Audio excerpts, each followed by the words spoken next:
Reducing Energy Use, or Energy Use Reduction by Tony Cowling. We're starting on this. If you do want to ask questions, then do. It's very important to reduce energy use. I think Ed's little summary was really a good one from your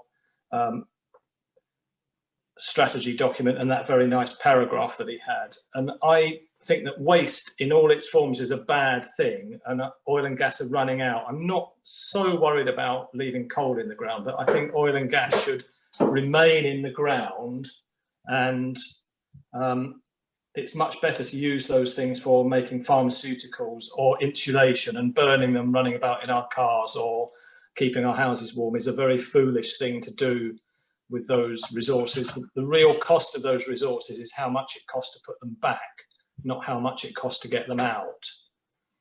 And I feel that reducing energy use should be our number one priority. Other people have different number one priorities, but there's some very strange uses of energy, and everything has what you could like to call it an energy footprint. And clothes, people waste clothes, and they actually take quite a lot of energy to make them. Transport, especially unnecessary transport, is very energy intensive. And probably maybe the biggest one of all these things that we can do to reduce energy is to actually not waste food. The amount of energy that goes into making food for it to get wasted is alarmingly out of proportion with all the other things that we mention here. Water has a cost, and we have water footprints as well. And I think single-use things are going very out of fashion, although during the recent crisis we've been increasing our use of single-use stuff. So we need to be careful with those, and all those things have got energy footprints involved in them. So we can each do something to reduce energy by saving food, not wasting water, not doing unnecessary journeys. I'm probably going to major on energy to do with homes and houses and buildings, but we'll just have a look. So reducing energy is number one priority. What can we do? The simplest things that we can do are things like draft proofing and air tightness. And the entire existing building stock, very sadly, including new homes, don't really meet any decent standards of air tightness or draft proofness. You may think that you live in a lovely brand new house and it's going to be airtight, and it may possibly be airtight according to an air tightness test, but behind the walls there can easily be wind blowing around, coming out the sockets, behind skirtings and architraves, all sorts of nasty places. And this kind of draft proofing or air sealing is very low hanging fruit, has massive energy savings and exceptional returns on investment. It costs very little to do draft proofing compared with the amount of energy that it saves. And tragically, we've got a very, very long way to go on even the simplest of activities. I wonder how many of you have got a drafty window or front door, or even worse, a draft underneath the windowsill or coming in around some pipes. And then the next kind of most expensive thing we can start doing is to think about insulation. And almost no retrofit floor insulation happens. When you look at diagrams of heat losses from houses 15 and 20 years ago, 15% of the energy used to escape through the floor. Those pictures tend to be the same now, except unfortunately we've insulated the loft. We've sometimes done wall insulation, and we've improved the windows and to some extent the air tightness. And so actually more energy goes out through the floor now than there used to. And if I was drawing a slide, I would probably put it as between 20 and 25% of energy is going out through the floor. And if you've got wooden floorboards with gaps and drafts between them, you're probably even bigger than that. And the entire existing building stock needs to be dramatically insulated. That includes loft insulation. I occasionally find a house without any loft insulation at all. 100 millimeters is insufficient. And if you up that to 300 or 400 millimeters, you pay for it relatively quickly in the first couple of years. If you've got none at all, it pays for itself in the first 3 months, which is ludicrous. And unfortunately, somebody in energy poverty probably can't afford to do that sort of thing. I did have a little think about things that could suggest to be implemented in the local plan, and they said to me, what could we do? And I said, how about 3G? And everybody thinks, what's 3G? Well, by 3G, I mean triple glazed windows. And it's actually very easy for us to say, let's not do triple glazing anymore. Let's do triple glazing, building type development. And I think that we shouldn't allow conservatories anymore. This would be a very good thing to write into the local plan, because they tend to become part of people's houses, and worse than that, they tend to become part of the heated envelope, and they use an awful lot of heat, or in my view, they waste an awful lot of heat. And even some people have got air conditioning or air cooling units in them to cool them in the summer because they're too hot. And so I think there's a very good policy potentially to tax conservatories, because they are bad for energy use. They actually increase energy use both in the summer and the winter. And so we didn't really want them in the first place. They used to be free of planning permission. Quite often now you do need permission to get them, but I think they should be not allowed. If you want to build an extra room, then it should be a proper extra room, well insulated with good U values. And the other thing, I've tried to get this one written into the local plan, no more dormer windows. A dormer window, typically the side of a dormer window is 100 millimeters thick, and that limits the amount of insulation value you can have in there. And in my view, it should be 300 millimeters thick and have an overall U value of less than 0.1. Otherwise, it's just losing heat too much. And you can even put those on new extensions or new homes. So those were two things that I'd like to put into the local plan and local planning thing. So sometimes we worry about the existing housing stock. I've already alluded to the fact that it needs radical upgrades. And one of the ways to upgrade the existing housing stock is to go for street scale refurbishment of homes. And there's an awful lot of synergy involved in this. And you get a lot of economies of scale. If you're re-insulating the outside of a row of houses, it's much cheaper than re-insulating one at a time. Possibly savings could even approach 50%, which is a very substantial saving. Local authorities and other large organisations could take the lead on this sort of thing. It's not really something that I could do and say to my neighbours, shall we insulate the front of our houses and would you like to join with me? You get one or two people doing it and then you lose that synergy and the opportunity.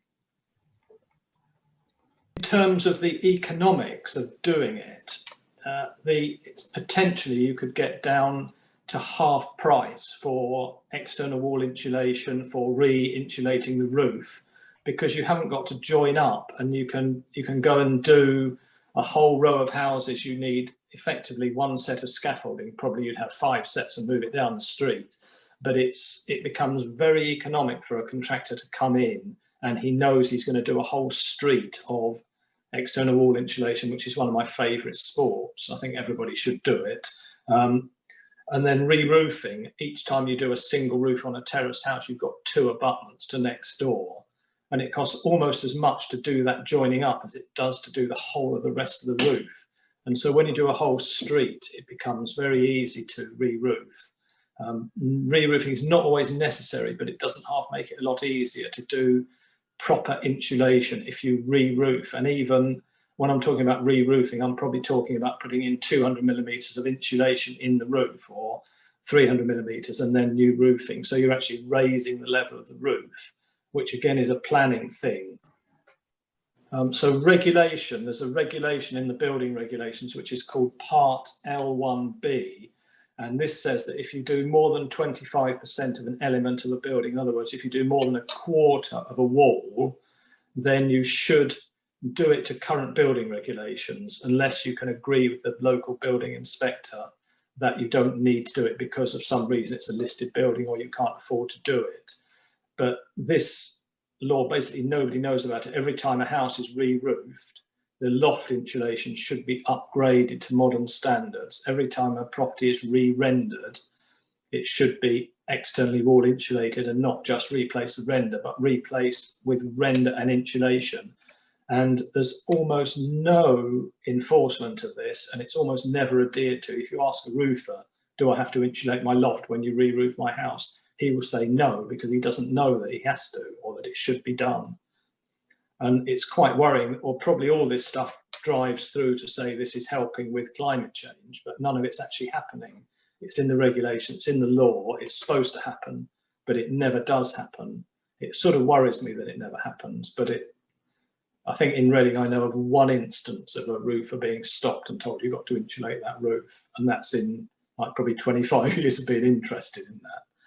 And then the next thing that I've got on regulations, I think that we should set national targets for U values across the board for extensions and renovations, so that we know somebody should insulate their wall from what it is now, which is, I don't really want to go too far down that route because I can go on about that for a long time. I think I'll just go on and talk a little bit about the planning. And planning have a crucial part to play in our long-term energy future. Only very few local authorities have made any progress in terms of requirements for new homes. And there's huge problems to solve with the existing stock.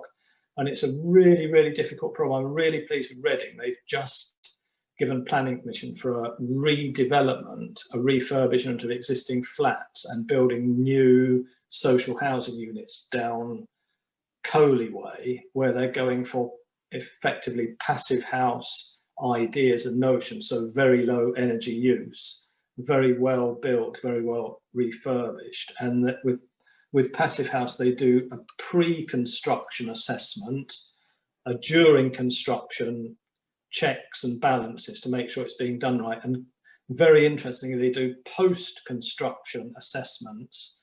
And so you've got really a lot of confidence that the building is going to be built to a very good low energy standard. And actually the output is that the buildings themselves are better built and less faults, less defects, less problems. They've done some in Exeter. Exeter City Council said, let's build our new social housing to passive house standard. And everybody laughed at them and said, it's going to cost you more. And they said, we want to do it, and we've got a budget, and we're going to do it. And yes, the first block of social housing in Exeter City cost 10% more than it would have cost to build to current building regulations. And in the process, they set up something called a passive house procurement framework, which is the sort of thing local authorities do. The second block of passive houses they built in Exeter cost the same as it would have cost to build them to building regulation standards. And so the people that are living in those are effectively living in Rolls Royces rather than living in a Mini Countryman or a van. So, and they're loving it. Everybody wants to live in these nice social houses that are well built, no condensation, no damp, and almost no energy bills. And I think that's the way to go in the future. And so I think that the planning will need to accommodate the improvements that are necessary for us to do the future. I think we're going to move on to renewable energy now. I'm still well within my time, so if you want to ask questions, please do. And so if you want to think about renewable energy, mostly when we talk about it, we think about investment in renewable energy. And as I said at the beginning, I'm a director of Reading Community Energy Society, RCES, and we offered free solar panels to every school, charity, church and council building, community building in Reading 5 years ago. And we offered our investors a return of 5% on their investment. And we offered the host buildings a fixed rate for their electricity for the next 20 years of 8 pence per kilowatt hour fixed. It's an unbelievable deal. We only got about 15 people want to take it up. They didn't pay any money for anything. We paid everything. They now pay 8p for the electricity generated through the sun for their own building. And that's a fixed cost. And that looks pretty good now. In another 15 years' time, it's going to look unbelievable. And they're going to say, how did they ever do that? And we're paying our investors a 5% return on investment. And I invested, I've just got 20% of my investment back. And my last interest payment was well over 5%. I don't really want to say how much well over. And you could invest in Reading Hydro.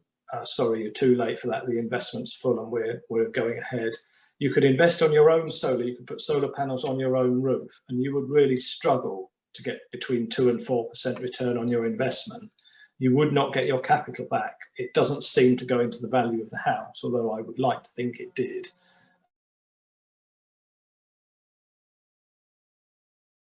So if you go to Solar Streets, it's kind of a little advertisement spot now. They will do group purchases for solar panels for homes in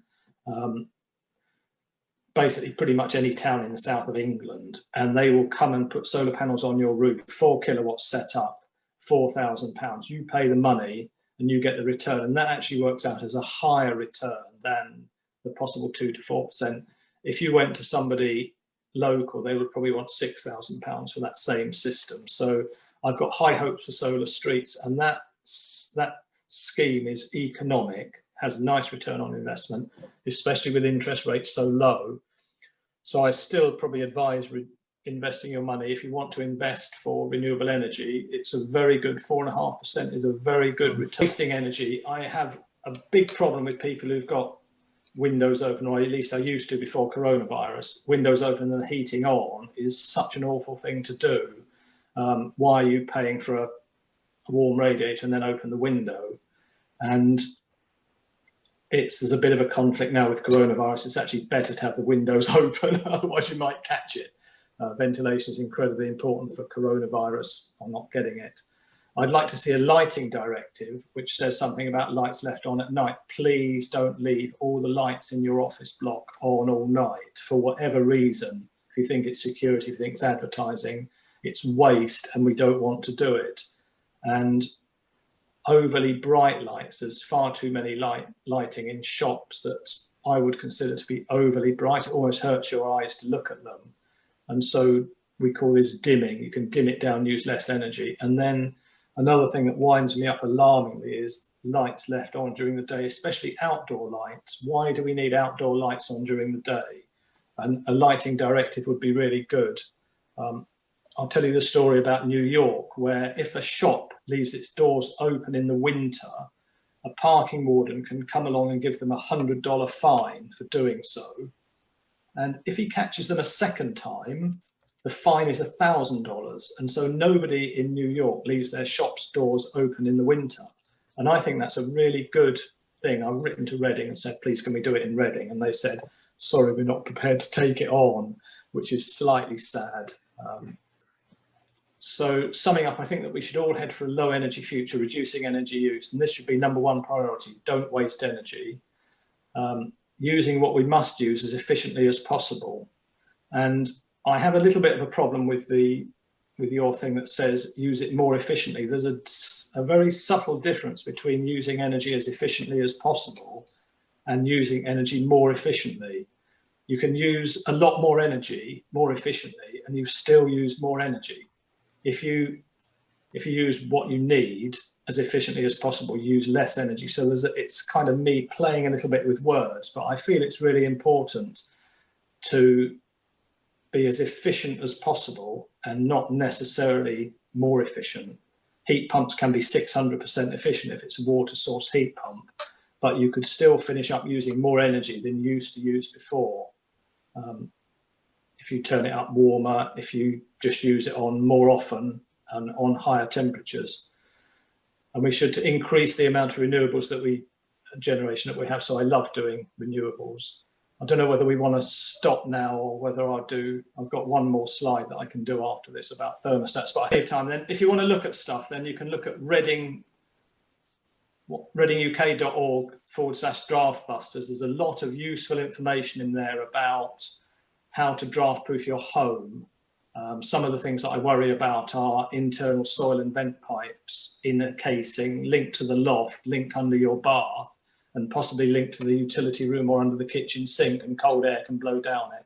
You can find all that sort of stuff, how to do windows, doors, holes in the thing, and there's some more interesting stuff in there as well. And then my own house that I built, you can find that at Tony's house, .readinguk.org. And then I'll just do a little bit about thermostats. I think thermostats for me are a thing of the past, so I call them 20th century. We're now in the 21st century. And so if you've got a thermostat, I think you should seriously think about changing it for a programmable room thermostat, or something like a Hive or a Nest or an app-based thermostatic control or management system for your heating if you've got heating.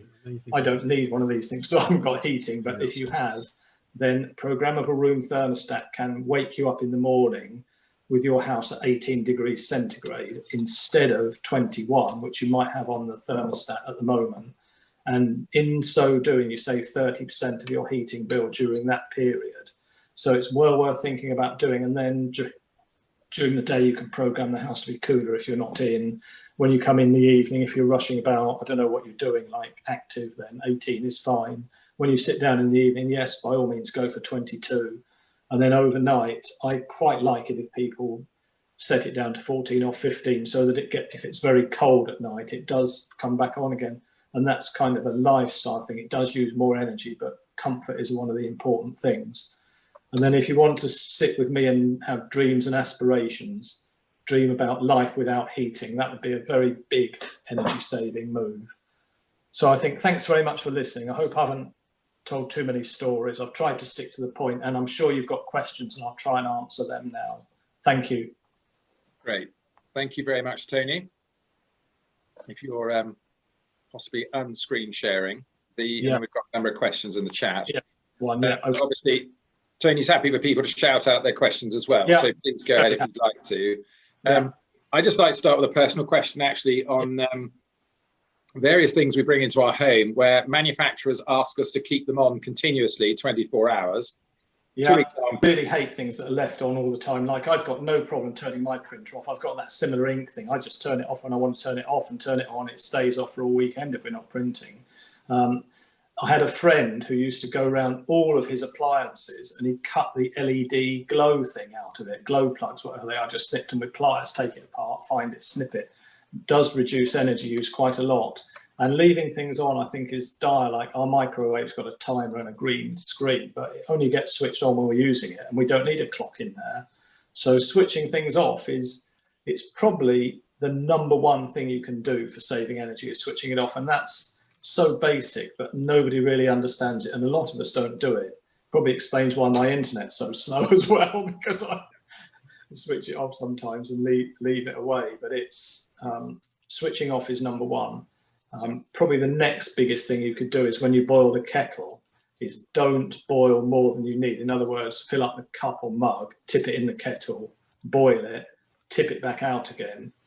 And I was saying to somebody the other day, if you do that, and while you empty the kettle out, give it a quick rinse and give it a quick brush round, you'll find that it doesn't chalk up as well if you've got hard water. So it's extra tip from Tony there for free. Interestingly enough, and I'll just comment on that and do a plug for we have a sponsor for our series of events, which is Pucker Herbs. Yeah. And Pucker Herbs did a carbon audit on their way to reaching net zero. Yeah. From their crop until their cup. So they did it right the way through their entire sort of value chain. And then they were totally shocked when they found that 49% of their carbon footprint was in people boiling the kettle to make a cup of tea in the entire business. And that half of that was wasted because on average, people were boiling twice as much water as they needed, using twice as much energy. Yeah, that's it. So they combined with an NGO effectively after that to run a campaign to try and get us to boil the right amount in our kettles. Brilliant. I love it. Thank you. I like that story. That's a great story.